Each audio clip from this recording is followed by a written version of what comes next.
मेरे प्रिय भाई और बहनों, मैंने इस बात का ख्याल किया है कि जितने भी प्रवचन सुनाऊं पवित्र वचन के आधार पर सुनाऊंगा।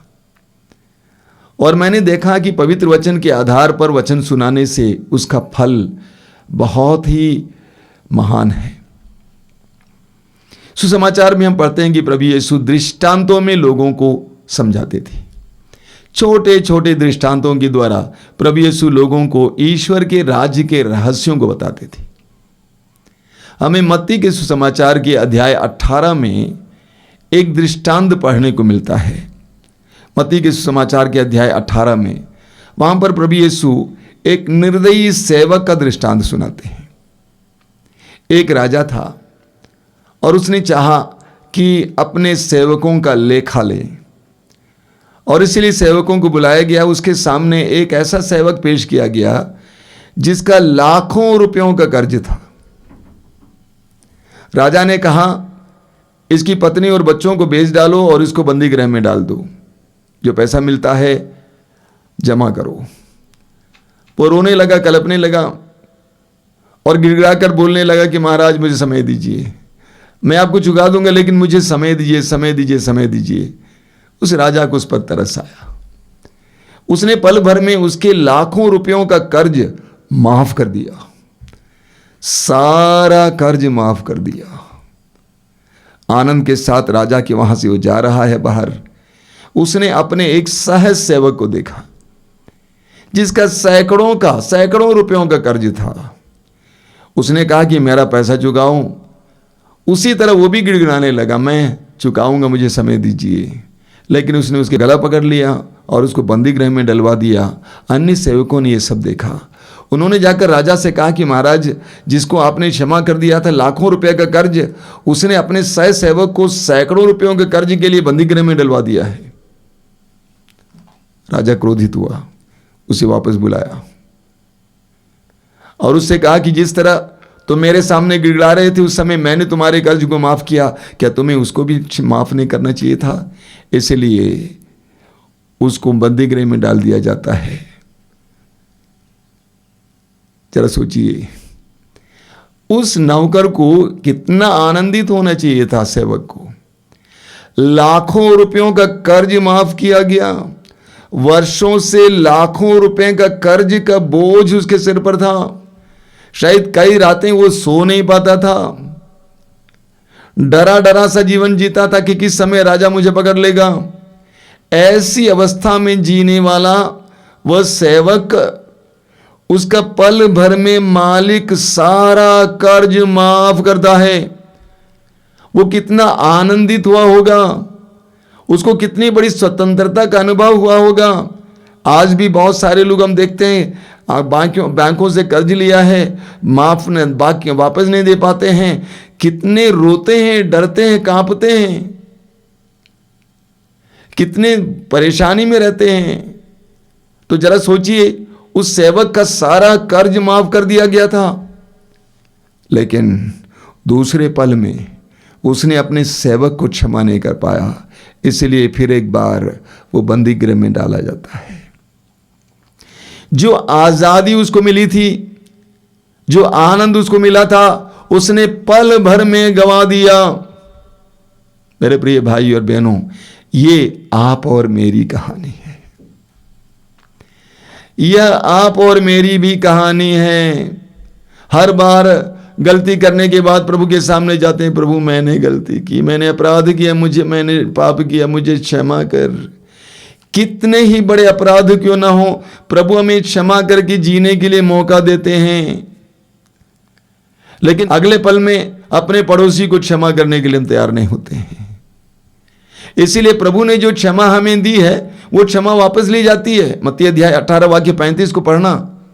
इस दृष्टांत के अंत में प्रभु कहते हैं, यदि तुम में से हर कोई अपने भाई या बहन को अपने सारे हृदय से क्षमा नहीं करोगे तो तुम्हारा स्वर्गीय पिता भी तुम्हारे साथ ऐसा ही करेगा। बहुत सारी हमारी मुसीबतों और परेशानियों का एक मुख्य कारण है अक्षमा। क्षमा करने को तैयार ना होना, हमारे अंदर का घमंड हमें क्षमा करने नहीं देता है, छोटा बनने नहीं देता है, झुकने नहीं देता है, दूसरों की गलतियों को नजरअंदाज करने नहीं देता है। इसके कारण हमारे ऊपर बहुत सारा बोझ आ गया है। हम मत्ती के सुसमाचार के अध्याय 6 उसके वाक्य 14 और 15 में पढ़ते हैं, प्रभु यीशु कहते हैं, यदि तुम दूसरों के अपराध क्षमा करोगे तो तुम्हारा स्वर्गीय पिता भी तुम्हें क्षमा करेगा। यदि तुम दूसरों की अपराध क्षमा करोगे तो तुम्हारा स्वर्गीय पिता भी तुम्हें क्षमा करेगा, परंतु यदि तुम दूसरों को क्षमा नहीं करोगे तो तुम्हारा पिता भी तुम्हारे अपराध क्षमा नहीं करेगा।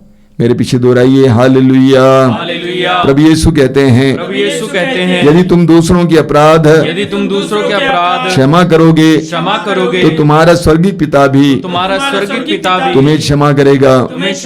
परंतु यदि तुम दूसरों की क्षमा नहीं करोगे तो तुम्हारा पिता भी तुम्हारे अपराध क्षमा नहीं करेंगे। मैंने देखा है बहुत सारे विश्वासी, अच्छे विश्वासी हैं, भक्ति करते हैं, गिरजाघर जाते हैं, आश्रम जाते हैं, वचन पढ़ते हैं, लेकिन क्षमा देने में बहुत कमजोर हैं। अपने को मसीही कहते हैं, विश्वासी कहते हैं, लेकिन क्षमा देने में बहुत कमजोर हैं। वचन पढ़ते हैं, वचन सुनाते हैं, नेतृत्व देते हैं, प्रार्थना दल चलाते हैं, कलीसियाएं चलाते हैं, क्षमा देने में कमजोर हैं। मैं एक छोटी सी कहानी सुनाऊंगा, शायद आपने सुना होगा मुझसे। कई वर्ष पहले की बात है। एक गांव था और गांव में एक गिरजाघर था। गिरजाघर के बगल में 2 मसीही परिवार थे। 2 मसीही परिवार थे। दोनों मसीही परिवार के घरों के बाहर सीमा पर एक आम का पेड़ था और वो आम का पेड़ दोनों परिवारों के बीच में झगड़े का एक बहुत बड़ा कारण था। कोई वहाँ से ऊपर चढ़ेगा आम तोड़ने के लिए, कोई यहाँ से चढ़ेगा। पंचायत हुआ गांव में और लोगों ने कहा कि कोई भी आम के पेड़ पर नहीं चढ़ेगा, जहाँ पर आम गिरेगा या डाली गिरेगी वो उनका हो जाएगा। ऐसा है, उस पेड़ पर एक डाली सूख रही थी। दोनों घरों में 2 बूढ़ी माताएं थीं। दोनों की नज़रें उस डाली पर थीं। कब ये डाली गिरेगी और हमारी ओर गिरेगी तो हमारे लिए जलाने के लिए कई दिन का जलावन हो जाएगा। और दोनों इसी तरह सोचते थे। एक रविवार की बात थी। रविवार के दिन मसीही लोग मिसा बलिदान में जाते हैं, सर्विस में जाते हैं। रविवार की बात थी, सुबह का समय था। अचानक आवाज़ सुनाई दी, दोनों माताएं बाहर निकली तो क्या देखा उन्होंने, डाली गिरी जरूर, लेकिन दुर्भाग्यवश एक टुकड़ा उस तरफ और एक टुकड़ा इस तरफ। दोनों माताओं ने जाकर पकड़ लिया, एक ने इस ओर से, दूसरे ने दूसरी ओर से। रस्साकशी शुरू हो गई। ऐसा चलता रहा काफ़ी देर तक। इतने में गिरजाघर का घंटा बजने लगा। अब मिसा बलिदान का समय हो रहा था। एक बहुत अच्छी मसीही थी, उसने अपनी पोती को बुलाया, कहा कि शीला बेटी बाहर आ जाओ।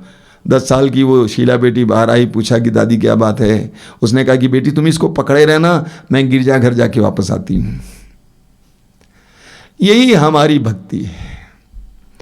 गिरजाघर जाके वापस आती हूँ, लेकिन डाल छोड़ने को तैयार नहीं है, दुश्मनी छोड़ने को तैयार नहीं है, बैर छोड़ने को तैयार नहीं है। यही हमारी समस्या है। उसमें घमंड है, अहंकार है, हम नहीं झुकेंगे, हम नहीं छोड़ेंगे। प्रभु यीशु ने हमें एक सुंदर प्रार्थना सिखाई। कौन सी प्रार्थना है? हे हमारे पिता की प्रार्थना। वहां पर प्रभु ने हमें हर बार एक शर्त लगाने को सिखाया है। वहां पे बताया गया है, हे पिता, जिस तरह हम अपने अपराधियों को क्षमा करते हैं उसी तरह हमें भी क्षमा कर। हमारे अपराध क्षमा कर जैसे हम भी अपने अपराधियों को क्षमा करते हैं। जिस मात्रा में हम भी अपने अपराधियों को क्षमा करते हैं उसी मात्रा में हे पिता तू हमारे अपराध क्षमा कर। जानते हैं, कई लोग शिकायत करते हैं हमारी प्रार्थनाएं सुनी नहीं जाती हैं। एक कारण पकड़ लीजिए आज, एक कारण है हमारी अक्षमा। मार्कुस अध्याय 11 वाक्य 24, बहुत जबरदस्त वचन है। वहां भी प्रभु यीशु कहते हैं, प्रार्थना में तुम जो मांगते हो विश्वास करो कि तुम्हें मिल चुका है और वो तुम्हें दिया जाएगा। प्रार्थना में तुम जो मांगते हो विश्वास करो कि तुम्हें मिल चुका है और वो तुम्हें दिया जाएगा। बहुत जबरदस्त प्रतिज्ञा है ना। अब उसी सांस में वाक्य 25 में प्रभु यीशु क्या कहते हैं, जब तुम प्रार्थना के लिए खड़े हो और तुम्हें किसी से कोई शिकायत हो, क्षमा कर दो, जिससे तुम्हारा स्वर्गीय पिता भी तुम्हारे अपराध क्षमा कर देगा। तो प्रार्थना में तुम जो मांगते हो विश्वास करो तुम्हें मिल चुका है और तुम्हें दिया जाएगा। उसी सांस में प्रभु कहते हैं जब तुम उस प्रार्थना में खड़े हो, अगर किसी के प्रति कोई गड़बड़ी है क्षमा कर दो, जिससे तुम्हारा स्वर्गीय पिता भी तुम्हें क्षमा करेगा। अगर हम दूसरों को क्षमा नहीं करेंगे तो हमारी प्रार्थना भी सुनी नहीं जाएगी।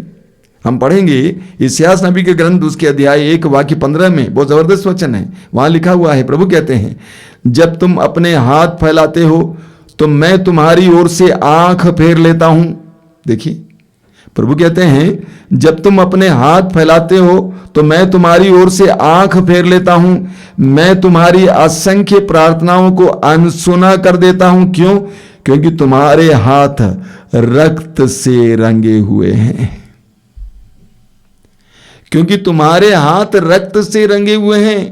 जब तक तुम्हारे हाथ रक्त से रंगे हुए हैं तुम लंबी लंबी प्रार्थनाएं करोगे, ऊंची ऊंची प्रार्थनाएं करोगे, हाथ फैलाकर प्रार्थनाएं करोगे, मैं नहीं सुनूंगा। प्रभु कहते हैं स्नान करो, शुद्ध हो जाओ, अपने कुकर्म मेरी आंखों के सामने से दूर करो, पाप करना छोड़ दो, भलाई करना सीखो, न्याय के अनुसार आचरण करो। प्रभु कहते हैं मैं तुम्हारी प्रार्थना को नहीं सुनूंगा। क्यों? क्योंकि तुम पाप में हो, तुम्हारे हृदय में पाप है, रक्त है, गुस्सा है, क्रोध है। इस्यास नबी अध्याय 59 आपने बार बार सुना है, उसके वाक्य 1 से 3 तक क्या लिखा हुआ है, प्रभु का हाथ बचाने में समर्थ है, उसका कान बहरा नहीं है, वह तुम सुन सकता है, किंतु तुम्हारे अधर्म ने तुमको ईश्वर से दूर किया, तुम्हारे पापों ने ईश्वर को तुमसे विमुख कर दिया, इसलिए वो तुम्हारी नहीं सुनता। इसलिए क्या करना, तुम्हारे हाथ रक्त से रंगे हुए हैं और तुम्हारी उंगलियां कुकर्म से दूषित हैं, तुम्हारे होंठ झूठ बोलते और तुम्हारी जीवा बुराई की बातें कहती हैं। देखिए इसीलिए तुम्हारी प्रार्थना नहीं सुनी जाती है। जब तक हमारे हृदय में दूसरों के प्रति गुस्सा है, बैर है, प्रभु हमारी प्रार्थना को सुन नहीं सकते। मत्ती अध्याय 5 वाक्य 23 और 24 आपने बार बार सुना है। प्रभु कहते हैं जब तुम वेदी पर भेंट चढ़ा रहे हो, तुम्हें याद आए कि किसी को तुमसे कोई शिकायत है, तुम्हारे साथ अनबन है रिश्ता, तो तुम क्या करोगे, भेंट को वेदी पर छोड़ो, भेंट को वेदी पर छोड़ो और उससे मेल मिलाप कर लो, तब आकर भेंट चढ़ाओ। एक शक्तिशाली शिक्षा है। भेंट चढ़ा रहे हो वेदी पर, अचानक याद आए, ओह किसी को मुझसे शिकायत है, मुझसे गुस्सा है, भेंट को वहीं छोड़ दूं और जाकर उससे मेल मिलाप करो। यानी प्रभु कहना चाहते हैं बिना तुम्हारे मेल मिलाप के तुम्हारी भेंट स्वीकार्य नहीं है। अगर हमारे हृदय में दूसरों के प्रति विद्वेष है, क्रोध है, बैर है, हमारी प्रार्थना और हमारी भेंट को प्रभु स्वीकार नहीं कर सकते। प्रभु ईश्वर है, मनुष्य नहीं है। हम ईश्वर को ठग नहीं सकते, हम ईश्वर को ठग नहीं सकते हैं। इसलिए प्रभु कहते हैं क्षमा करो, माफ करो, तुम्हारी भेंट स्वीकारी होगी। क्षमा के फल का एक जबरदस्त उदाहरण हमें दाऊद के जीवन में मिलता है। क्षमा का फल आपने दाऊद के बारे में सुना है। इस्राएल का पहला राजा, अभिषिक्त राजा साउल की सेना फिलिस्ती सेना के सामने आमने सामने खड़ी थी। फिलिस्ती सेना का एक वीर योद्धा जिसका नाम है गोलियत इस्राएली सेना को डरा रहा था, यह कहकर कि तुम में से कोई आकर मुझसे द्वंद्व करे, हम हार मान लेंगे। और सारी सेना डरते कांपती हुई खड़ी थी। 40 दिन बीत गए, लड़ाई नहीं हुई। और उस समय एक छोटा सा बालक, एक लड़का, दाऊद जैसे का बेटा मैदान में आता है। वो राजा से कहता है कि मैं उससे लड़ूंगा। पूरी कहानी आप जानते हैं। एक चिकने पत्थर के सहारे दाऊद ने उसको मार गिराया और इस तरह इस्राएली सेना को बचा लिया फिलिस्तियों से। राजा बहुत खुश हो गया। साउल ने उसको सेना में एक उच्च पद दे दिया और जहां कहीं भी राजा ने दाऊद को सेना के साथ भेजा, जीत कर वापस आया। फिलिस्तियों से फिर एक बार लड़कर वो वापस आया जीत कर, तो नारियों ने ये गाना गाया। क्या गाना गाया? साउल ने हजारों को मारा लेकिन दाऊद ने लाखों को मारा।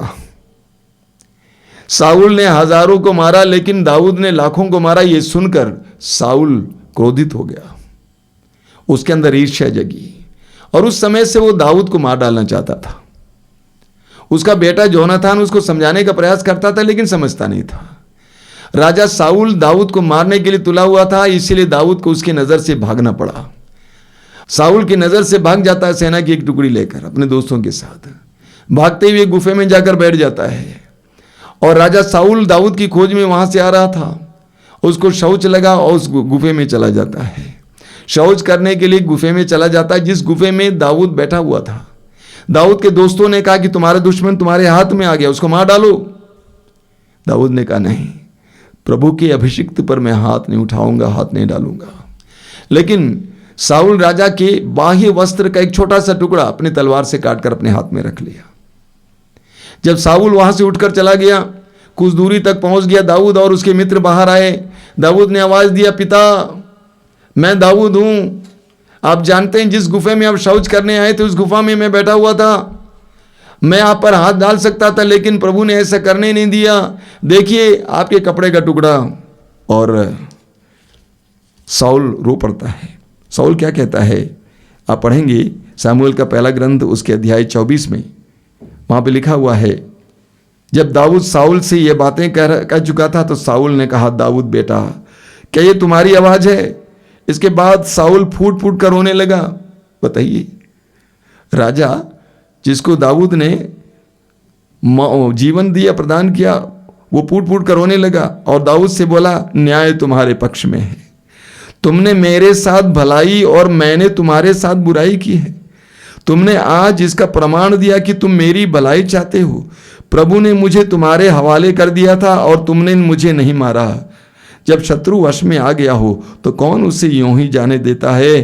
तुमने आज मेरे साथ जो भलाई की है प्रभु तुमको उसका बदला चुकाएगा। ऐसा ही हुआ। प्रभु ने दाऊद को उसका बदला दिया।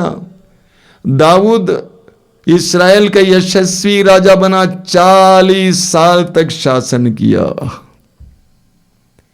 ये क्षमा का फल है मेरे प्रिय भाई और बहनों। ये क्षमा का फल है। जब आप क्षमा करने को तैयार हो जाते हैं प्रभु आपको प्रतिफल प्रदान करेंगे। इसी तरह हम देखेंगे पहला सामुएल अध्याय 26 में भी दाऊद ने साउल को नहीं मारा बल्कि इसी तरह उनको प्राण वापस दिया, यानी उनको जिंदा रखा। प्रभु ने प्रतिफल दिया, आशीर्वाद दिया। बोलिए hallelujah, hallelujah, hallelujah, hallelujah, hallelujah, hallelujah. Lucas के सुसमाचार के बहुत सुंदर वचन है। लूकास के सुसमाचार के अध्याय 6 उसके वाक्य 37 से 36 से प्रभु क्या कहते हैं, अपने स्वर्गीय पिता जैसे दयालु बनो, दोष ना लगाओ और तुम पर भी दोष नहीं लगाया जाएगा। किसी के विरुद्ध निर्णय ना दो और तुम्हारे विरुद्ध भी निर्णय नहीं दिया जाएगा। क्षमा करो और तुम्हें भी क्षमा मिल जाएगी, दो और तुम्हें भी दिया जाएगा।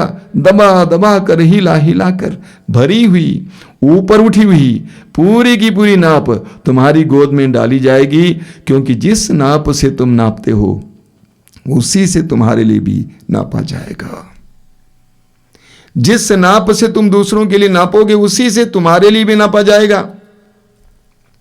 प्रभु देखते हैं कि तुम क्या करते हो, तुमने कैसे दूसरों को क्षमा दिया। प्रभु ने मुझे एक बहुत बड़ा वरदान दिया है, वो है क्षमा का वरदान। मैं आसानी को लोगों को क्षमा कर पाता हूं, अपने दिल में नहीं रखता हूं। इसीलिए प्रभु ने मुझे ताजा अभिषेक दिया है। प्रभु ने मेरी अगुवाई की है, पवित्र आत्मा का अभिषेक दिया है। हम देखेंगे इसी तरह क्षमा का फल क्या होता है। इसका बहुत सुंदर प्रमाण पुराने विधान के यूसुफ की कहानी से हमें मिलती है। पुराने विधान की यूसुफ की कहानी उत्पत्ति ग्रंथ से आप पढ़ेंगे। याकूब के 12 बेटों में से एक यूसुफ, जिसको याकूब बहुत प्यार करते थे, उनके भाइयों के द्वारा जब वो 17 साल का था बेचा जाता है। एक गुलाम की तरह, एक दास की तरह बेचा जाता है। चांदी के 20 सिक्कों के लिए एक गुलाम की तरह बेचा जाता है। और व्यापारियों ने उसको खरीद लिया। वो गुलाम बनकर मिस्र देश पहुंच जाता है, लेकिन प्रभु उसको साथ देता है और अंत में हम जानते हैं प्रभु ने उसको मिस्र का गवर्नर बना दिया। उसके भाई लोग उसके सामने आए अनाज खरीदने के लिए, उन्होंने उसको पहचाना नहीं, लेकिन यूसुफ ने उसको पहचान लिया और अंत में यह बताया कि मैं आपका भाई यूसुफ हूं, क्या मेरे पिता जीवित हैं? अंत में यूसुफ उनको आदेश देते हैं राजा की अनुमति से कि आप पिताजी को लाइए, आप सभी आ जाइए, आप इस राज्य में आराम से राज्य कीजिए, रहिए। उनके भाई लोग उनके पिता और सारे परिवार के साथ मिस्र देश में आ जाते हैं।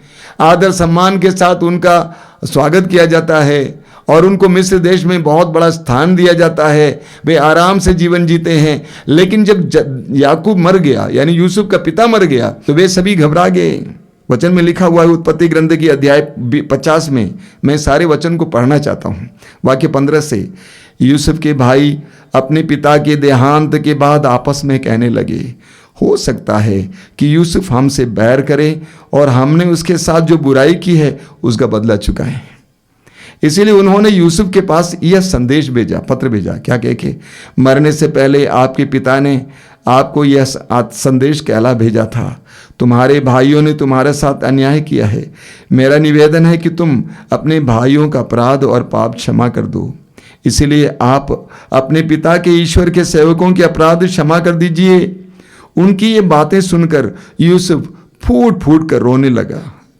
यूसुफ के भाइयों ने स्वयं आकर उससे दंडवत किया और कहा, आप जैसा चाहें हमारे साथ वैसा करें, हम आपके दास हैं। यूसुफ ने कहा, डरिए नहीं, क्या मैं ईश्वर का स्थान ले सकता हूं? क्या मैं ईश्वर का स्थान ले सकता हूं? आपने हमारे साथ बुराई करनी चाहिए, किंतु ईश्वर ने उसे भलाई में परिणत किया और इस प्रकार बहुत से लोगों के प्राण बचाएं, जैसा कि आजकल हो रहा है। यूसुफ के भाइयों ने निर्दयतापूर्वक यूसुफ को बेच डाला, अपने ही खून को बेच डाला, अपने ही सगे भाई को बेच डाला, लेकिन यूसुफ ने उसके अनुसार बर्ताव नहीं किया। यूसुफ ने उन्हें क्षमा कर दिया और नतीजा, ईश्वर ने यूसुफ को उन्नति प्रदान की, तरक्की प्रदान की। गुलाम होने के बावजूद ईश्वर ने यूसुफ को मिस्र देश का गवर्नर बना दिया। बोलिए hallelujah, hallelujah, hallelujah, hallelujah, hallelujah, hallelujah, hallelujah. Hallelujah. मेरे प्रिय भाई और बहनों, हम में से बहुत सारे लोग लोगों को क्षमा करने को तैयार नहीं। क्षमा करना बहुत कठिन हो जाता है। छोटे से लेकर बड़े लोग तक क्षमा करने को तैयार नहीं है, जिसके कारण हम दुख झेल रहे हैं, जिसके कारण हम गलती पर गलती कर बैठते हैं, क्योंकि हमें पता नहीं कि हम क्या कर रहे हैं। जैसे यूसुफ के भाइयों ने अपने भाई को बेच डाला, उसी तरह हम लोग गलती पर गलती कर बैठते हैं। हम पढ़ेंगे यूहन्ना का पहला पत्र, उसके अध्याय 2, उसके वाक्य 9 से 11 तक। यूहन्ना क्या कहते हैं? जो कहता है कि मैं ज्योति में हूं और अपने भाई से बैर करता है, वह अब तक अंधकार में है। जो अपने भाई को प्यार करता है वह ज्योति में निवास करता है और कोई कारण नहीं है कि उससे ठोकर लगे। परंतु जो अपने भाई से बैर करता है वह अंधकार में है और अंधकार में चलता है, वह ये नहीं जानता कि वह कहां जा रहा है, क्योंकि अंधकार ने उसे अंधा बना दिया है।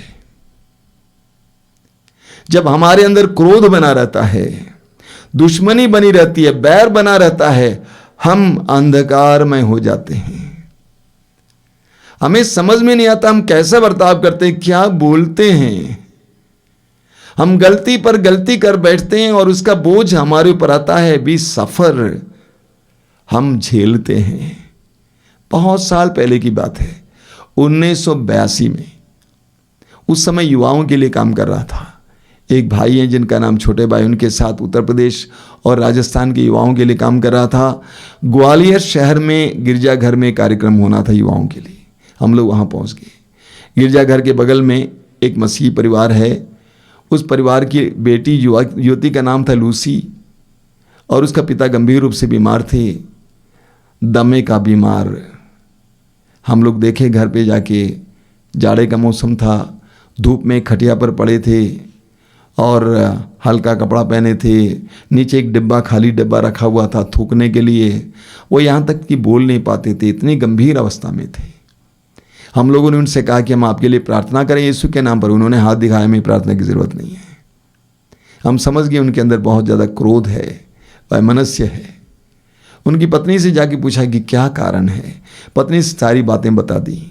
5 साल पहले जब वो एक कंपनी में काम कर रहे थे, उस समय परिवार योजना चल रही थी और इसीलिए नसबंदी की बात चलती थी। उनको भी बताया कि अगर आप नसबंदी करा लेंगे तो आपका प्रमोशन होगा, लेकिन उसके लिए वो तैयार नहीं थे। एक अच्छे मसीही थे, ने कहा नहीं करेंगे। पत्नी की ज़बरदस्ती के कारण उन्होंने नसबंदी करवाई। उसके बाद से उसके दिल में अपनी पत्नी के प्रति बैर, गुस्सा उत्पन्न हुआ। अब इस दशा में आ गए। हमने कई देर तक उनके लिए प्रार्थना की, प्रभु को क्रूस दिखाया और कहा कि देखिए आपके प्रभु क्रूस पर लटके हुए हैं, कह रहे हैं कि ये पिता इन्हें क्षमा कर, क्योंकि ये नहीं जानते क्या कर रहे हैं। समझाने के बाद काफ़ी देर के बाद उन्होंने सिर हिलाकर कहा प्रार्थना कीजिए। मैं आपसे कहता हूं कि उनकी छाती पर हाथ रखकर हम लोग प्रार्थना कर रहे थे। कुछ ही क्षणों के अंदर वो उछल पड़े, ये कहकर कि मैं चंगा हो गया हूं। कमरे के अंदर गया, अपनी पत्नी से गले लगाने लगे, अच्छा कपड़ा पहने, चर्च में चले गए। हम में से बहुत सारे लोग अक्षमा के कारण कितने कितने प्रकार के रोगों के शिकार हैं और हम ईश्वर को कोसते हैं। उसकी दवा है प्रभु के नाम पर क्षमा करना। जब हम लोगों को क्षमा करते हैं हमें स्वतंत्रता मिल जाती है। जब हम लोगों को क्षमा नहीं करते, अपने अंदर रखते हैं, हम शैतान को अवसर देते हैं। एफेसी अध्याय 4 वाक्य 26-27 आपने सुना है। पौलुस कहते हैं यदि आप क्रुद्ध हो जाएं तो इस कारण पाप ना करें। सूरज के डूबने से पहले अपने क्रोध को शांत करें, शैतान को अवसर ना दें।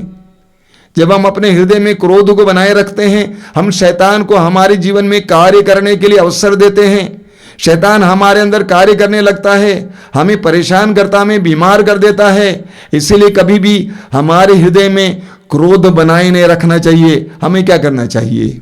मत्ती के सुसमाचार के अध्याय 5 उसके वाक्य 44 में प्रभु यीशु कहते हैं अपने दुश्मनों से प्यार करो और जो तुम पर अत्याचार करते हैं उनके लिए प्रार्थना करो।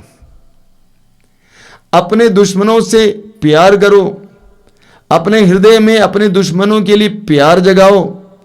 अक्सर हमारे अंदर उनके प्रति क्रोध रहता है, गुस्सा रहता है, उनको समझ लो और उनके लिए प्यार जगाओ और प्रभु से प्रार्थना करो प्रभु उन पर दया कर। और जो तुम पर अत्याचार करते हैं उनके लिए प्रार्थना करो। आपकी प्रार्थना के द्वारा वो अत्याचारी बदल जाएगा, उसका स्वभाव बदल जाएगा, वो दूसरों पर अत्याचार नहीं करेगा। आप लगातार प्रार्थना करेंगे, आप देखेंगे वो व्यक्ति बदल जाता है, वो आपका मित्र बन जाता है, आपकी भलाई करने लगता है। तो प्रभु यीशु ने यह मंत्र हमें सिखाया है, जो तुम पर अत्याचार करते हैं उनके लिए प्रार्थना करो। पेतरुस के पहले पत्र के अध्याय 3 उसके वाक्य 9 में, पेतरुस के पहले पत्र के अध्याय 3 वाक्य 9 में पेतरुस क्या कहते हैं? आप बुराई के बदले बुराई ना करें। हम विश्वासी बुराई के बदले बुराई नहीं कर सकते। प्रभु यीशु ने बुराई के बदले बुराई नहीं की, ना ही उन्होंने सिखाया है। आप बुराई के बदले बुराई ना करें और गाली के बदले गाली नहीं बल्कि आशीर्वाद दें। जब एक व्यक्ति गाली देता है वापस मत दो गाली, आशीर्वाद दो। God bless you. आप यही कारण बुलाए गए हैं, यही करने के लिए बुलाए गए हैं जिससे आप विरासत के रूप में आशीर्वाद प्राप्त करें। आप विश्वासी हैं, आप मसीही हैं, प्रभु के आशीर्वाद के पात्र हैं, इसके लिए बुलाए गए हैं। आपके प्रतिदिन के जीवन में ईश्वर का आशीर्वाद आपको मिलना चाहिए। As believer you are entitled to it. एक विश्वासी होने के नाते आप ईश्वर के आशीर्वाद के पात्र हैं, अधिकारी हैं। यह तभी संभव है जब आप दूसरों को आशीर्वाद देंगे। अगर आप दूसरों को गाली देंगे, अभिशाप देंगे, तो प्रभु आपको आशीर्वाद कैसे दे सकते हैं? क्योंकि प्रभु ने कहा जिस नाप से तुम दोगे उसी नाप से तुम्हारे लिए नापा जाएगा। तो अगर कोई आपको दुख देता है उनके लिए प्रार्थना करना, आशीर्वाद देना, ताकि आपको भी आशीर्वाद मिले।